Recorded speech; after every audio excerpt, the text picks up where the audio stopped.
Let's make our own breakfast pastries. Hi, my name is Diane, and today I'm going to show you how to make this delicious cinnamon roll coffee cake. Mmm, delicious. So let's cut it, and then I'm going to show you how I made it. I'm just using this because I don't want to tear up my wonderful non-stick pan. Get that out of there. So moist and delicious. Yum, yum, yum. This is great to take to work for any kind of function you're going to have or for Christmas. All right, so let's get started. I got all of my stuff out. I even have this great nonstick pan. It has a lid to it, and this lid will go right back on there. So first we're going to start by spraying our pan. We don't want anything to stick. And I'm just going to set this to the side. So it begins out with 3 cups of all-purpose flour. So we're going to get our flour in there. It was 2 cups. And then we're going to get our 3rd cup in there. It doesn't have to be exactly precise. And then we're going to add in 1 cup of sugar. Now, this is slightly less than 1 cup because I made it before and it's been a little sweet. And then we're going to put in 4 teaspoons of baking powder. You'll be able to find this recipe down below the video. Just click on more.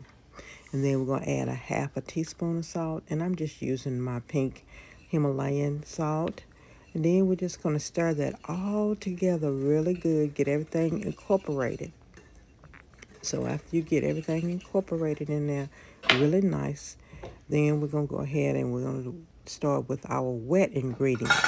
And that is 1.5 cups of milk. And I just want to make sure I get all of that in there. And then it's 2 eggs. And I'm just going to scramble my eggs in a separate little container just so I make sure I get them in there good.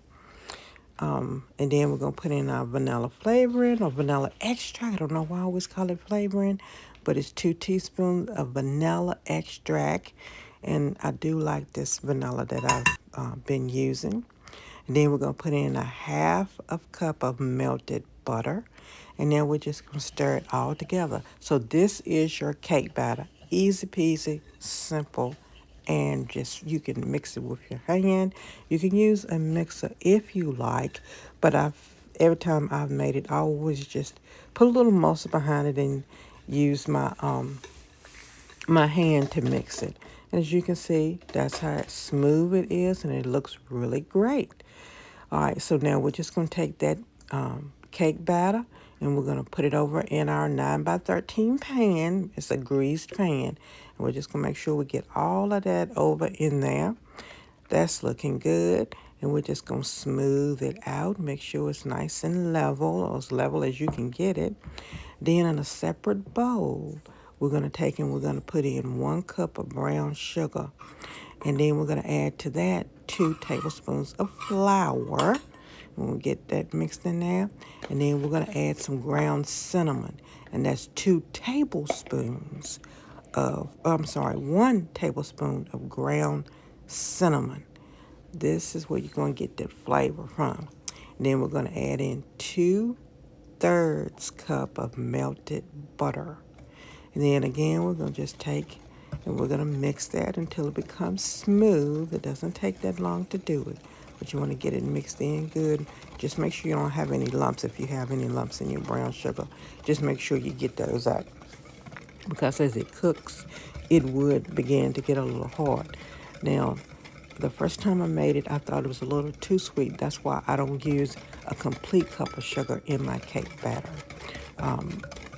It's maybe like about a fourth from the top, because this brown sugar cinnamon swirl that we're going to pour over this is going to sweeten the cake as well. So you just make it according to your liking. But you know, I like sweet stuff, but I thought it was a little too sweet for me because we got to put a glaze on this baby too. And then just however you want to put your cinnamon swirl on there, you go ahead and do that, but you want it to cover the cake, or you can just take and you can make dollops of it, but it's too much to really fool with making a dollop. So I just try to make sure I cover the whole cake pretty much with it. Okay, and it is quite a bit, and it does taste really good, and it smells divine when it's cooking. So we got all of that over there, and that looks good. And then what you're going to do is you're going to scrape all that you can, because this is going to go with adding the flavor to that cake, okay? So let's make sure we get in flavor, flavor, flavor, flavor by putting all of that in there.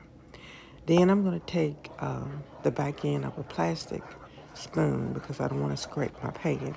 And I'm just going to swirl.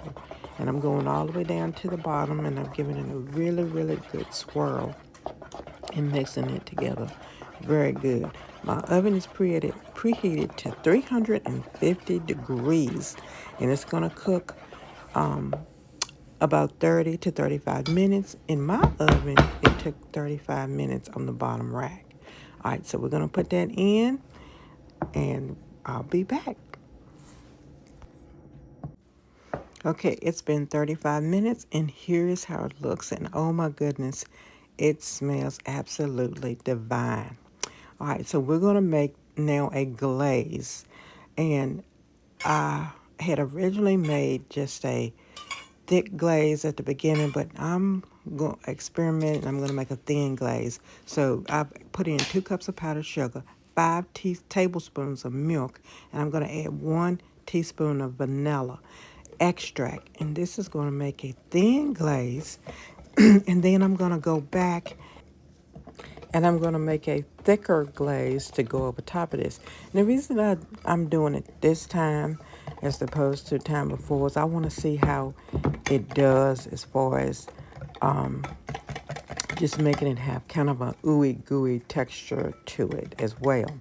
So this is my little thin glaze that I'm going to put on here.